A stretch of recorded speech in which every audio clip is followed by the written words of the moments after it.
संभाजी नाव धारण करणाऱ्या भोसले घराण्यातील या तीन वीर पुरुषांना अल्पवयातच काळाच्या पडद्याआड जावं लागलं होतं. पहिले आहेत छत्रपती संभाजी महाराज. छत्रपती शिवाजी महाराज यांचे पुत्र, मराठा राज्याचे पहिले युवराज आणि पुढे स्वराज्याचे दुसरे छत्रपती. त्यांची कारकीर्द अत्यंत पराक्रमी आणि वादळी अशी होती. संघर्ष त्यांना कधीच चुकला नाही, मग तो शत्रूशी असो किंवा स्वकीयांशी. लढाईत त्यांना कधीच न हरू शकणाऱ्या मुघलांनी मराठ्यांकडूनच गद्दारी करून त्यांना पकडलं.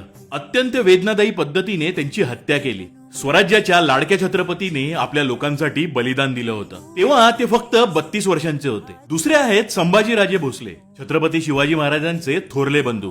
1623 ला त्यांचा जन्म झाला. त्यांचं बरचसं बालपण आपले वडील शहाजीराजेंसोबत बेंगलोरमध्ये गेलं. ते आपल्या वडिलांसारखे शूर आणि मुत्सद्दी होते. पुढे ते आदिलशाहीसाठी कर्नाटकमध्ये कार्यरत होते. असं म्हटलं जातं की कनकगिरीच्या राजासोबत लढताना अफजल खानाने त्यांना कट कारस्थान करून मारलं होतं. त्यांचं वय सुद्धा जवळपास 32 वर्ष एवढंच होतं. आणि तिसरे आहेत शहाजीराजेंचे चुलत भाऊ. शहाजीराजेंचे काका विठोजीराजे भोसले यांना 8 पुत्र होते. त्यापैकी संभाजीराजे हे ज्येष्ठ पुत्र होते. निजामशाहीच्या दरबारात एकदा खंडागळे नावाच्या सरदाराचा हत्ती पिसाळला होता. मग त्या हत्तीला कंट्रोल करण्यासाठी लखोजी जाधवरावांचे पुत्र दत्ताजी यांनी त्या हत्तीवर हल्ला केला. मग त्या हत्तीला वाचवण्यासाठी शहाजीराजेंचे चुलत भाऊ खेळोजी आणि संभाजी तिथे आले.